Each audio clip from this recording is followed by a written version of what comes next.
So as we examine some hadiths about the fire of hell, there is one question that many people ask. There are people who do not die as believers. They die as kuffar, rejecting the existence of God or ascribing partners to Allah. They may be idol worshippers, they may be atheists.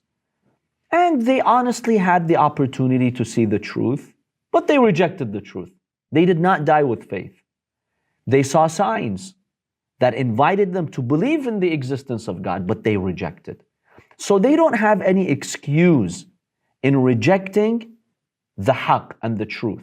If someone has an excuse, they never really had an opportunity to see it. We've examined before that Allah subhanahu wa ta'ala may give them another chance. Allah subhanahu wa ta'ala may retest them on the Day of Judgment, or He may altogether forgive them. But if someone rejected the truth without any excuse, of course Allah reserves the right to forgive whomever He wishes, but such a person is not entitled to heaven, and such a person is destined to hell. But you could argue this person was good in their lives, meaning their actions were good. Their deeds were good. They helped humanity. They were charitable. They even served believers. Or they were known to establish justice to an extent. What happens to them? There is one hadith from Imam al-Kadhim alayhi salam in which he states that among the Bani Israel, there was a mu'min man, and he had a kafir neighbor. So this man from Bani Israel, he was on the right path. He had a neighbor who was not a believer. But his neighbor was good to him. He was gentle with him. He used to show him kindness. He used to help him. So when that kafir neighbor died, remember, he was not excused in rejecting the truth. He had to accept the truth, but he rejected it. So the Imam alayhi salam states, when that kafir died, Allah subhanahu wa ta'ala built for him a house in the fire of hell made from clay. But Allah put something in that clay to protect him from the heat of hell. And the rizq, the sustenance of God, would somehow find its way to his house. So the kafir is in hell. He's not entitled to go to heaven because he deliberately rejected the truth without any excuse. But because he did good to his neighbor, he's in hell, but he doesn't get burnt. He doesn't feel the heat of the fire. And he receives his rizq, meaning his food. Allah subhanahu wa ta'ala feeds him. It will be said to him in hell, do you know why you are receiving this sustenance? It's because you had a believing neighbor and you did good to your neighbor. See, even people who are on the wrong path and they insist on the wrong path in terms of the belief system, if they did good in dunya, Allah is so merciful, He still will give them something out of it. Because they're not entitled to go to heaven, Allah will not let them burn in hell. And that in itself is a great blessing, because imagine this person, he sees everyone in hell burning every second. And we've examined the severe punishment. He's protected from all of that. And he gets a special type of sustenance from Allah subhanahu wa ta'ala. So this is how Allah will compensate or pay back some of these unbelievers. Another example is a hadith in the book of Kafir. The hadith states that there was a mu'min in the kingdom of a kafir. That kafir, or that arrogant person, persecuted the mu'min, so he had to flee to Dar al-Shirk, to the land of shirk, polytheism. There was a man in that land of shirk, and he was also a mushrik. He was an idol worshipper. He did not believe in God, the one God. He did not worship Allah subhanahu wa ta'ala. But this mu'min fled to his place. He gave him a refuge. He told him, come, you're fleeing that tyrant, come to my house. I will serve you. Be my guest. See, he did a good deed. One day in his life, he did a good deed. Allah appreciated that. The hadith states, At the moment of death, Allah subhanahu wa ta'ala revealed to him. He told him, I swear by my glory, if it was possible for me to take you to heaven, I would have. But because you died as a mushrik deliberately, without any excuse, you're not qualified to go to a pure place like heaven. You don't have the capacity. Your soul doesn't have the capacity to go to heaven. Or if you go to heaven, you'll contaminate heaven. And that will bother the people of heaven. I can't do that. However, I will tell the fire not to hurt you. And in the morning and in the afternoon, Allah will send you your rizq and sustenance in the fire of hell. So twice a day, you'll be given that sustenance. This is how Allah subhanahu wa ta'ala will compensate them for their good deeds. Some people ask me, Sayyid, is it possible that ex-inventor who helped humanity so much, he's going to go and burn in hell? Even if he was an atheist. The response is, if he deliberately rejected the truth, he's not entitled to heaven. But his good humanitarian deeds will help him be protected from hell or from punishment. So he won't be punished, but he still is not eligible to go to heaven. Of course, that's if he deliberately rejected the truth. If he never really had the opportunity to see the truth, no, Allah may either forgive or He may retest him. So these are some narrations about the unbelievers. Yes?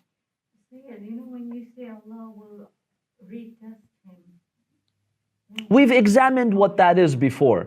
We don't exactly know what the nature of the retest is. One hadith simplifies it this way, that Allah will create a fire on the day of judgment. And He will ask those disbelievers, do you now doubt that I'm your Lord? No, of course, now we've seen the signs. Don't you have to obey me? Yes. Okay, I'm your Lord telling you, go in that fire. Some will.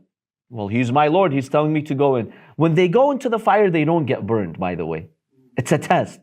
They'll be saved. And then some will reject, no, I'm not doing anything like that. They will fail. Some scholars have said, don't take this literally, this example. Maybe it's symbolic. It's just a test that Allah will give them on the Day of Judgment. Maybe every test for the specific person. Or different people, depending on their capacity and capabilities and backgrounds, they may have a different test. So yes, there are some people, according to our hadiths, who might be retested on the Day of Judgment. When you say a house in hell, I was imagining like when it's a very, very hot day, and you like walk in your house and it's AC. It's cool, exactly. That's what I was imagining. And you can see, imagine if there's glass windows, you can see flames around you, but you're sitting in a nice, cool place. See, those good deeds help them in the end. It's much better to be in that than to burn. Even if you didn't pray. Yeah, even if he didn't pray. We're assuming the person's an atheist or mushrik or kafir. Yeah, definitely. So the true believer in day of judgment, they don't go through any of these tests because they already know that the belief, right? Those who believe in the Day of Judgment? Yeah, like we mentioned earlier when we had the conversation, or if it happened in a flash. Yes, those who believed in God, they believe in the Quran, they believe in the prophets, they believe in the Day of Judgment. Their belief system is good. Yes, they may have some sins in life. No one's infallible other than the infallibles. These people will be forgiven, and on the Day of Judgment, they will quickly pass through these checkpoints, depending on how strong their faith was, and they will go to heaven. Yes, it will be very simple for them. There's one interesting hadith. Yes. Question online here. My question is, this good action is because they did it to the good people, woman, or just to anybody?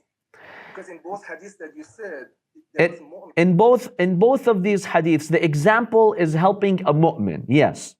Because a mu'min has value in the eyes of Allah, has karama in the eyes of Allah, to honor that mu'min, Allah forgives those disbelievers by not punishing them. However, a lot of our scholars have said we don't limit it to helping a mu'min. Yeah, helping the mu'min has the greatest reward. But if they helped people for the sake of humanity, right? They helped innocent people, suffering people, or someone was being oppressed, they saved them from oppression, even if that person was not a mu'min. But remember, we're not talking about the enemies of God. There are some disbelievers, they're enemies of God. No, we're not talking about them. We're talking about average people who are not on the right path, but they're not enemies to Allah subhanahu wa ta'ala. Yes, helping them also brings mercy to the person. In fact, our hadith states helping animals. If you feed an animal that's about to suffer, from severe thirst or hunger, giving animals shelter, that also will earn a reward for the mu'min. But for the kafir, because they don't have a heaven, it will reduce from their punishment. So I would not say that it's limited to helping a mu'min, even though helping the mu'min has the greatest effect. There's one interesting hadith from Imam al-Sadiq alayhi salam, in which the Imam alayhi salam states, Allah created the souls before the bodies by 2,000 years. And years here means stages. Then Allah made the most honorable of the souls and the highest of the souls of Muhammad wa Ali wa Fatima wal Hassan wal Hussein wal A'imma, the infallible Ahlulbayt, peace be upon them. And then the hadith talks about the creation of Adam and Hawa. Allah shows Adam and Hawa the place that Ahlulbayt will have in heaven. Allah showed him that from your progeny, the Ahlulbayt will come, and here's their place in heaven. Then, after that, Qala, Adam and Hawa stated, Oh Allah, show us the place of the ones who will oppress Muhammad wa Ali wa Fatima wal Hassan wal Hussein and the Imams. They're zalimeen, they're oppressors, show us, where will they go? So Allah subhanahu wa ta'ala commands hell, it will come forth, it will expose itself, showing Adam and Eve many different types and colors of punishment. And then Allah subhanahu wa ta'ala told Adam and Hawa, you see this scary scene, all these types of punishments, this is for the one who will oppress the Ahlul Bayt, peace be upon them. So Adam and Hawa, they saw the place of the enemies of Ahlul Bayt. Allah subhanahu wa ta'ala showed it to them thousands of years ago.